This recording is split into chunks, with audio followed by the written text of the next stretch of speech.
আজকে আমি বানিয়েছিলাম আমার স্টাইলে কাবলি ছোলার ঘুগনি। দেখতে ঠিক এমনটা হয়েছিল, খেতেও কিন্তু দারুণ হয়েছিল এবং ঘরোয়া ও সামান্য কিছু উপকরণ দিয়ে বানিয়েছিলাম আজকের এই কাবলি ছোলার রেসিপিটি। বাড়িতে বাচ্চা ও বয়স্ক সবাই কিন্তু আজকের এই রেসিপিটা খেতে পারবে। তাহলে চলুন শুরু করি।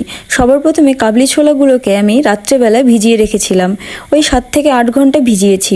তারপরে দেখুন ফুলে গিয়ে এতটা পরিমাণে হয়েছে। এবারে আর কি একটা প্রেসার কুকার নিয়ে নিন আর এই কাবলি ছোলাগুলোকে সেদ্ধ করে নিন। মাত্র 3টে সিটি দিলেই কিন্তু হয়ে যাবে। ছোলাগুলোকে তো সেদ্ধ করে রেখে দিয়েছি সাইডে। এবার চলুন পরের প্রসেস। সবার প্রথমে একটা কড়াই বসিয়ে দিলাম আর তার মধ্যে দিয়ে দিলাম সর্ষের তেল। তেলটা গরম হয়ে গেলে এর মধ্যে আলুগুলোকে দিয়ে ভেজে নেবেন। একটু লাল লাল করে ভাজবেন, গাঢ় লাল করে ভাজতে যাবেন না, তাহলে আবার আলুটা খেতে ভালো লাগে না। আলুটা ভাজা হয়ে গেলে এই তেলের মধ্যে দিয়ে দেবেন ফোড়ন। ফোড়নে দিয়ে দিন 2টো তেজপাতা, সামান্য একটু গোটা জিরে আর গোটা গরম মশলা। গোটা গরম মশলার মধ্যে আমি কিন্তু দারচিনি আর এলাচটাই দিয়েছি। গোলমরিচ আর লবঙ্গ ফোড়নে কিন্তু আমি অতটা পছন্দ করি না, আপনাদের ভালো লেগে থাকলে আপনারা দিতেই পারেন। এর মধ্যে দিয়ে দেবেন পেঁয়াজ কুচি। এখানে আমি 250 গ্রাম কাবলি ছোলাতে 250 গ্রাম পেঁয়াজ ব্যবহার করছি। এরপর এর মধ্যে দিয়ে দেবেন আদা, রসুন আর কাঁচা লঙ্কার পেস্ট। এখানে আমার বাড়িতে যেহেতু পাকা লঙ্কা ছিল সেই জন্য পাকা লঙ্কা ব্যবহার করেছি, এতে কালারটা খুব সুন্দর আসবে। তারপরে ডুমুডুমু করে কাটা 2টো মিডিয়াম সাইজের টমেটো দিয়ে দিলাম। এর মধ্যে বাকি যে বাড়ির যত রকমের মশলা আছে, জিরে গুঁড়ো, ধনে গুঁড়ো, হলুদ গুঁড়ো, লবণ সব দিয়ে দিন। তারপরে মশলা ধোয়া জলটা দেখুন দিয়ে দিলাম। আমি যেহেতু একটু ঝাল ঝাল করে খেতে চেয়েছিলাম সেই জন্য কিন্তু আমি এখানে একটু শুকনো লঙ্কা গুঁড়ো ব্যবহার করছি, আপনারা চাইলে স্কিপ করেও যেতে পারেন। এবার মশলাটাকে ততক্ষণ কষাবো যতক্ষণ না তেল ছেড়ে আসছে।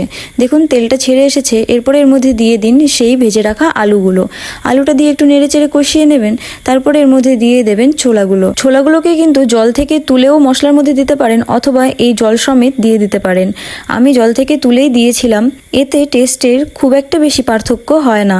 যাই হোক, ছোলাগুলোকে দিয়ে এবার একটু নেড়ে চেড়ে নিয়ে এর মধ্যে দিয়ে দেবেন ছোলা সেদ্ধ করার পরে যে জলটা ছিল সেই জলটা। রান্না করতে করতে চলুন আপনাদের সঙ্গে একটু গল্প করে নিই। এর আগের ভিডিওতে আপনারা আমার রেসিপিটাকে অনেক ভালোবাসা দিয়েছেন, আপনাদের রেসপন্স দেখে কিন্তু আমার খুব ভালো লেগেছে।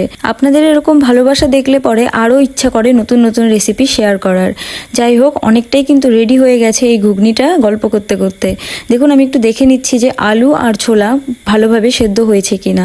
তো ভালোভাবে সেদ্ধ হয়ে গেছে আর রেসিপিটাও প্রায় রেডি হয়ে গেছে। এবার নামানোর আগে দিয়ে দিলাম বাড়িতে বানানো গরম মশলা। এর মধ্যে ওই গোটা গরম মশলার মধ্যে যেগুলো থাকে সব কিছুই দেওয়া আছে, সেগুলো আমি বাড়িতেই বানিয়ে নিয়েছি। কোনো কিছুই পারফেক্ট হয় না, কিন্তু আজকের এই ঘুগনিটা কিন্তু অনেকটাই পারফেক্ট হয়েছিল। আমি জানি না এটা আপনারা বাড়িতে বানাবেন কিনা, তবে একবার ট্রাই করে দেখতেই পারেন। আমি বলছি ভালো লাগবে। তাহলে আজকে এই পর্যন্তই, ফিরে আসবো আবারও কোনো রেসিপি নিয়ে। নমস্কার।